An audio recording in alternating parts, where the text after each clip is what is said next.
ለምንድን ነው እዚህ ጋር እኔ ልታሳጭኝ የምትሞክሪው? ማለት እኔ አንቺን ኃይለ ቃል እንደተናገርኩ እንደተሰደብኩሽ እንደተቆጣሁሽ አድርገሽ ለምን ታስቢያለሽ?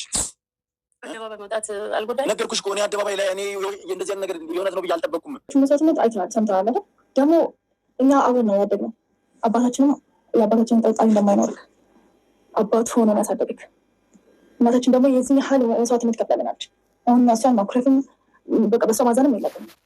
እሷን በአሁኑ ሰዓት በቃ መረዳት ብቻ ነው ያለብን። ሮጦ እኔን አደባባይ መካከል ከማውጣቱ እናንተን ሰብስቦ እናቴ እንዲህ ይወራል። ይሄ ነገር እውነት ነው ወይ እውነት ነው ወይ ብሎ ነበር መጠየቅ። እኔ አደባባይ ላይ ይዤሽ ለመውጣት ፈልጌያለሁ ማለት በተአምር እውነት ይሆናል ብዬ አላሰብኩም ነበር። እንዴትም ሆኖ እኔ ወርቁ የተባለው ሰውዬ ልጅ ነኝ እሆናለሁ ብዬ አልገመትኩም ነበር። እውነት ምንም ጊዜ እውነት ብቻ አይደለ ተደብቃ እንደማትቀር እናቴም ታውቃለች። አልነግርህም። ለምንድን ነው የምነግርህ? ስለምን እነግርሃለሁ? ለመሞት ታሪኩን እኮ እነ ሚኪም የአንተ ጓደኞች እኮ ሄደው ነገር ሁሉ አፍጠርጥረው ነግረውሃል። ከዛ በኋላ ነው እኔ ይህን ነገር ከሰማሁ በኋላ ነው እያንዳንዱ ነገር እኮ ሁሉንም በየቦታው አሰማርቼ። የነገረህ እኮ ጠላት ነው፣ በቃ ወዳጅ አይደለም። የነገረህ ጠቅላላ ጠላት ነው። ለምንድን ነው ጠላት? ምክንያቱም የነዛ ቤተሰቦች ምን ያሉ እንደ በፍቅር ነው ይቅናል። እኔ ላስከፋሁሽ ለበደልኩሽ ይቅርታ ጠይቃለሁ። ይኸው እንደዚህ ዝቅ ብዬ ግልሽ ወርቄ ይቅርታ ይኸውልሽ እናቴ እኔ በእኔ ልታዝኝ አልፈልግም። አሰላሙ አለይኩም ወራህመቱላሂ ወበረካቱ። ውድና የተከበራችሁ ውድ የሆናችሁ ውድ ቤተሰቦች እንዴት ናችሁልኝ? እኔ ያለሁኝ አልሐምዱሊላህ። እንደኮሳችሁ ሰላም ብያለሁ። ሰሞኑን ጠፍቻለሁ። የባለፈ እንደነገርኳችሁ ትንሽ ስላመመኝ ነው ከሚዲያ የጠፋሁት። ለቤት አዲስ ከሆናችሁ ላይክ፣ ሰብስክራይብ አድርጉ። ቪዲዮ ይቀዝቅዘዋል፣ ትንሽ አንቀሳቀሱልኝ ባካችሁ። ቪዲዮን እስከ መጨረሻ እዩት፣ በላይክ ጀምሩት። እነሆ ዛሬ በአዲስ ነገር መጥቼላችኋለሁ። የዛሬው በጣም ደስ የሚል ነገር ነው። እንደምታውቁት ሰሞኑ ሉል በህይወቱ እስካሁን ያልሰማው 30 ዓመት ሲሞላው ድረስ ያልሰማው ጉድ ሰምቶ ከእናቱ ጋር ተጣልተው ነበረ። በጣም ጥል ውስጥ ገብተው ነበረ። ሉልም ያልሆነ ውሳኔ ወስኖ ነበረ። ሉልም ተረብሾ ነበረ።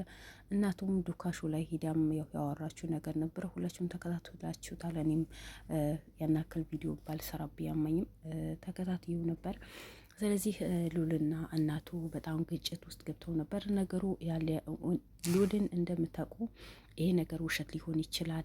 እናቴ መቼም እንደዚህ ነገር አታረግም። ይሄ ነገር እናቴና እኔ ለማጋጨት ነው። መጀመሪያ ይሄ ወሬ የደረሰው ቀን እናቴ እንዲህ ነገር አታረግም በምንም ተአምር። ማን ነው እንደዚህ ነገር ያደረገው? እንዴት በቀኒ ጥላት ስለሚበዛብኝ ከእናቴ ጋር ሊያጣሉኝ ሁሌ ከሰው ወደ ኋላ እንድቀር ስለሚያደርጉኝ ነው እንጂ እናቴ በምንም ተአምር እንደዚህ ነገር አታደርግም ብሎ ነው የተናገረው ነበረው።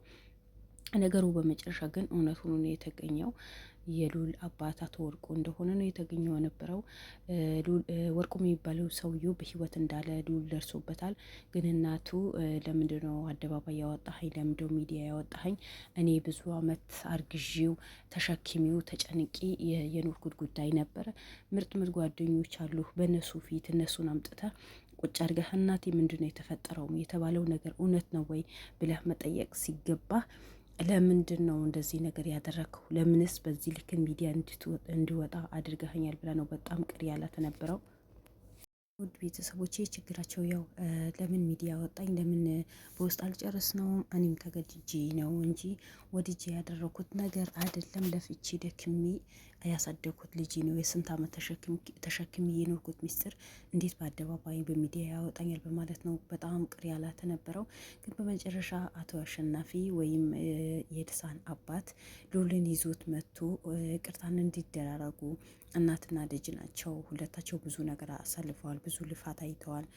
ሉል ለእናቱ እንደምታውቁ ማያደርገው ነገር የለም። ለእናቱ ብዙ መስዋዕትነት ይከፍላል። እሷም ቢሆን እንደዛ። እሱ ትንሽ አሟሟው ሲባል ምን ያክል እንደምትጨነቅና ሁሉም እናት ናት። ግን የእሱ ጠላት ስለሚበዛበት ብዙ ጊዜ ስለሚጎዳ ጠላቶችን ስለሚጎዱት በጣም ነው የምትጨናነቀው። የሁሉም እናት ልጇ እንደምትጨናነቅ ነው። ግን የእሷ በጣም ለየት ያለ ነገር ነው። አሁን ግን በመጨረሻ ጀርባ ሰጥታው ነበረ። ልታየውም አትፈልግም ነበር። እሱ ወደ ቤት ሲመጣ እሷ መኝታ ክፍል ዘግታ ነው ቁጭ የምትለው ነበረው። ቁጭ ብለን እንኳን ያለውን ነገር እንወያይ፣ እናውራ። ሰው ሆኖ ጥፋት ማይሰራ ሰው የለም። ተሳስቼ ጥፋት ልሰራ እችላለሁ ሲላትም በምንም ተአምር ሉልን ለማየት አልፈለገችም ነበር። ግን እዛ እህቱም እናቱም ቁጭ ብለው እንደምታውቁም ትላንትም የሉል ካሜራማንም ሆነ አቶ ተፈሪም ሆነ ያለውን ነገር አውርተው ነበር። ዛሬ ሉል እንዲያቀርቡት ይቅርታ እንዲጠያየቁ እያጠፋ ነገር ካለ የበደለ ነገር ካለ ይቅርታ እንድጠይቃት እሷም ይቅርታ እንድጠይቀው ነው የተባለው የነበረው። ባሉት መሰረት ወይ በቃላቸው መሰረት አቶ አሸናፊ የኤልሳን አባት ሉልን ይዞ መጥቶ እኔ አባትህ ነኝ እንዳታሳፍረኝ፣ እናትህ አባትም እናት ሆና አሳድጋሃለች። ዛሬ ለወግ ማድረግ በደረስክበት ሰዓት፣ ጥሩ ቦታ በደረስክበት ሰዓት ከእናትህ ጋር እንደዚህ አይነት ግጭት መግባት የለባችሁም። ይሄ የጠላት ወሬ ነው። ስለዚህ ጠላት ማሸነፍ አለባችሁ፣ ታረቁ፣ ይቅርታና ውርዱ ነው የተባለው። ለሉልም እህት ለምን እንደዚህ ነገር ታደርጋለህ? እናታችን ለእኛ ብዙ አይነት መስዋዕትነት ከፍላለች፣ ብዙ ነገር አደርጋለች። የሆነ ቀንጨብ አድርጌ ነው ማመጣላችሁ ውድ ቤተሰቦቼ። ቪዲዮ ላንዛዛ ስለማልፈልግ በአጭሩ ቀንጨብ አድርጌ ነው ማመጣላችሁ እንጂ ብዙ ነገር ተወርተዋል። ሉል በጣም ስቅስቅ ብሎ ነው ያለቀሰው። እናቱ አልቅሳለች፣ እህቱ አልቅሳለች። በቃ ያኔ ለቅሶ ነው የሚመስለው የነበረው። ያኔ ሉልን የምተነካሁኝ ሆድ ባሰው ማለት ሳልፈለግ የተፈጠርኩኝ ልጅ ነኝ፣ ፈላጊ የሌለኝ ልጅ ነኝ። ሳትፈልጉ የፈጠራችሁኝ ልጅ ነኝ እንጂ እኔ ተፈልጌ አይደለም የተወለድኩት ልጅ ነኝ። ያ ስለሆነ ነው የተሰማኝ። ሁለተኛ ይህን ያህል ዓመት እንዴት አልነገርሽኝም? ችግሩ ለምን አልሰማሁም? ወሬው ለምን አልሰማሁ ነው ይሄ በሙሉ የተፈጠረው ነበረው። የውሷም ራስ በራሳቸው ያልሆነ ጭቅጭቅ ውስጥ ይገባሉ፣ ጠብ ውስጥ ይገባሉ በማለት ነው የደበቀችው የነበረው። ግን አንዳንዴ ይሄ ቆይቶ ጥሩ ቦታ ደርሳችሁ ከቤተሰብ በፍቅር የኖራችሁ በመካከል እንደዚህ ነገር ሲገባ የሆነ ያስጠላል። አሁን መቼም ቢሆን የእናታችን ልጅ ነው ይሉታል እንጂ ሉል ወንድማችን ነው ብሎ እንደ በፊቱ ላይሆኑም ይችላል። ወላሁ አለም እንግዲህ ራስ እነሱና ፈጣሪ ነው የሚያውቀው።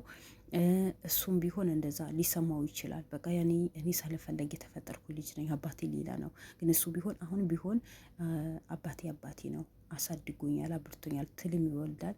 ስለዚህ ዝም ብሎ ስለወለደኝ እኔ ወርቁ አባቴ ነው ብዬ ያሳደገኝ፣ ያስተመረኝ፣ የለፋልኝ አባቴ በምንም ተአምር ልክደው አልችልም። ነገር ግን ለምን ተደበኩኝ ነው፣ ለምን አልተነገረኝም ነው። ሳትፈልጉኝ የፈጠራችሁኝ ልጅ ስለሆናችሁ በእኔ ታፍራላችሁ ነው። አያችሁት ቅስሙ ምን ያክል እንደተሰበረ። እነዚህም ሰዎች ደግሞ ቁጭ ብለው ሉል ጥሩ ቦታ ላይ ሲደርስ በቃ የሆነ እናትና ልጅ ለማጣላት፣ እናትና ልጅ ለመለያየት በዛ ሰዓት ለምን አልተናገሩ? ልጅ ያለ ለምን አልተናገሩ? የፈለገ ጠብ ይነሳ፣ ሰው ይጣላል፣ ይታረቃል። ይሄ ያለ ነገር የታወቀ ነገር ነው። በዚህ ልክን በአሁን ሰዓት ለዛውም ደግሞ እኔ ሉልን የሚያሳዝነኝ ለምን እንደሆነ ታውቃላችሁ? የሆነ ደስታዬ ነው ባለው ሰዓት የሆነ ከፍ ይመጣበታል፣ የሆነ ነገር መተውጣ። ያው አሁን በቅርብ ልክ አስሮ ወይ ቀለበት አስሮ ሊገቡ ነው በተባለ ሰዓት ይሄ ነገር ተፈጠረ እና ይሄ ኬስ ደግሞ በጣም ከባድ ኬስ ነው። ሉል እስከ መጨረሻ ጨርሰዋለሁ ነው ያለው። ብሩክም ሆነ እኔ አግዘውኝ ይሄ ኬስ እስከ መጨረሻ ከተለዋለሁ እስከ መጨረሻ። እናቱ ደግሞ ከባድ ሰዎች ናቸው። አንተ ሊያጠፉህ ይችላሉ። አንተ ልጠፋብኝም ለሰከንድ እናጠፍ ስለማልፈልግ ይሄ ጉዳይ አትሄድም፣ አትጀምረውም። አይ እናቴ አይደለሽም፣ ከአንቺ ትእዛዝ ወጥቻለሁ፣ አልሰማሽ የምትለኝ ከሆነ ሂድ ነው ያለችው ነበር። በጣም ተቆጥታ አልቅሳ ነው። እሱም ደግሞ ያለቀሰ እግሯ ስር ተደፍቶ ይቅርታን ጠይቋት። በጣም የተበደሉ ሰዎች፣ የታገቱ ሰዎች፣ ምግብ የማያገኙ የሆነ ነገር ወሬ ካወሩ እናጠፋቸዋለን ተብለው በጣም ብቻ ብዙ ነገራት የተበደሉ ሰዎች ስላሉ በወርቁ ዙሪያ በወርቁ ቤተሰቦች እነዛ ሰዎችን ነፃና ማውጣት እፈልጋለሁ ነው። እኔ ስራዬን ታውቂኛለሽ፣ እሰራለሁ። ማንም ሰው ሊበደል አልፈልግም። ስለዚህ ያ ስለሆነ እንደ መጀመሪያ መርቀሽኝ ከጎኔ ሆነሽ መሆን አለብሽ እንጂ በዘፈቀደ አይ እኔ ምን አገባኝ እንደፈለግኩ ልትኝ አልፈልግም። ምንም እኔ ስህተት የሰራሁኝ ነገር የለም። እኔ ተነግሮ ሄድኩኝ፣ አጣራሁኝ፣ አላመንኩም ነበር። ምክንያቱም እኔ ጠላት ስለሚበዛብኝ አንቺና እኔ ለማጣላት የሚያደርጉት ውሸት ነው ብዬ ነው የመጣሁት እንጂ እናቴ በምንም ተአምር ይሄ ነገር ትደብቀኛለች፣ ይሄ ነገር ተዋሸኛለች ብዬ አንድ ቀን አስቤውን አልሜውን አላቅም። ግን ነገሩ ሳጣራ እውነት ሆነዋል። ስለዚህ እውነቱም ሆነ ውሸቱም ሆነ እኔ አቶ ወርቁ የሚባል አባት የለኝም። ያሳደገኝ ያስተመረኝ የለፈልኝ አባቴ ነው ብሎ ለእህቱም ቁጭ አድርጎ ነው የነገራት። የእናቴ ልጅ ነው ልትሉኝ አልፈልግም። እኔም የእናቴ ልጆች ናቸው ልልም አልፈልግም። አሳድጌያቸዋለሁ። ከጎኔ ሆናችኋል። እንደ አባት ነው ያያችሁኝ። አሁንም እንደ አባት ልታዩኝ። የአንድ አባትና የአንድ እናት ልጆች ነን። እኔ ሌላ አባት የለኝም ብሎን ለእህቱም የነገራት። እህቱም አለቀሰች፣ እናቱም አለቀሰች። በመጨረሻ ደግሞ አቶም ተፈሪ በመካከላቸው ገብቶ በቃ ስራው ጀምረው። ይሄ ስራ በጣም ከባድ ነገር ነው። እኔም ተቸግሬ ታግቼ ተርቤ ተጠምቼ ታምሜ ሉል ነው የደረሰልኝ። ስለዚህ ለነዛም የታገቱ ሰዎችን ሉል መድረስ አለበት። ከልብሽን እናት ነሽ፣ ጸሎት አድርገሽ ይቅርታ በይውና ስራው ጀምሮ ብሎ ነው ያስታረቃቸው። በመጨረሻም ታረቁ። እንኳን ደስ አላችሁ ውድ ቤተሰቦች። ሰላም ወርደዋል፣ ይቅርታም ተደራርገዋል። ያለውን ነገር ተወያይቶ ፈተውታል። የሉል እንደምታውቁት በጣም ይቸኩላል፣ ስሜታዊ ሆኖ ነው እንጂ ሚዲያ ላይ ሳይወጣ ቪዲዮ ሳይቀርጹ ከእናቱ ጋር ያለውን ነገር መወያየት እና ተወያይተው መፍታት ይችሉ ነበር። ግን እሱ ያኔ እነሱ ጋር ጠላት ስለሚበዛ ብዙ ጊዜ የውሸት ኬዞች ስለሚመጡ እንደዛ መስሎት ነው የጀመረው ነበረው። ግን ያቋርጠው አልፈለገም። እናትም ደግሞ ለሚዲያ ወጣሁኝ፣ ይሄ ነገር ለምን ሚዲያ ወጣ? በቃ ልጄ ነው፣ ጓደኞች አሉት፣ ወንድሞች አሉት። እነሱ ሰብስቦ መጥተው በእነሱ መጠየቅ ይችል ነበር። እኔ ደግሞ ልጄ ምንም ነገር ሊሆንብኝ ስለማልፈልግ ይሄ ነገር ደብቄ ነው ያስኩት ነበረ ነው ያለችው። በሷ ምንም ነገር አይፈረድም፣ ምክንያቱም እናት ናት። ይሄ ነገር ከተናገርኩኝ ልጄ የሆነ ነገር ይሆንብኛል፣ የሆነ ነገር ያደርጉታል በማለት ነው ፈርታ ነው ያለችው የነበረው። አልሙሂም ያሆነ ይህ መታረቃቸውና ሰላም ማወረዳቸው ነው፣ ይቅርታን መጠያየቃቸው ነው። ሉልን የጀመረው ስራ ፈጣሪ ያግዙት ጥሩ ቦታ ደርሶ እነዛም ታገቱ የተባሉ ሰዎችን ፀሐይ ሙቋቸው፣ ፀሐይን አይተው ተሰውን ተቀላቅለው ባሉበትን ችግር ወጥተው ደስተኛ የሚሆኑበት ጊዜ ቅርብ ያድርግላቸው። ሉልም ኬዝ ነው በቃ ጀምሮታል።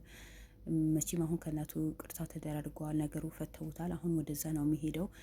እዛ የሚጀምረውን ኬዝ ደግሞ በሰላም ፈቶ እሱም በደስታ በፍቅር ከእናቱ ጋር አንድ ላይ ሆነው ደስታውን የሚያጣጥምበት ጊዜ፣ ትዳር ውስጥ ገብቶ እናቱን ደስተኛ የምትሆንበት ጊዜ ቅርብ ያድርግልን። ይሄ የሁላችንም ምኞት ነው።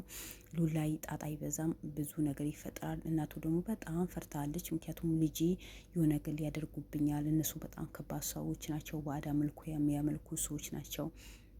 በየቦታ የታገተ ሰው አለ፣ በየቦታ የታሰረ ሰው አለ፣ በየቦታ የተቀበረ ሰው አለ።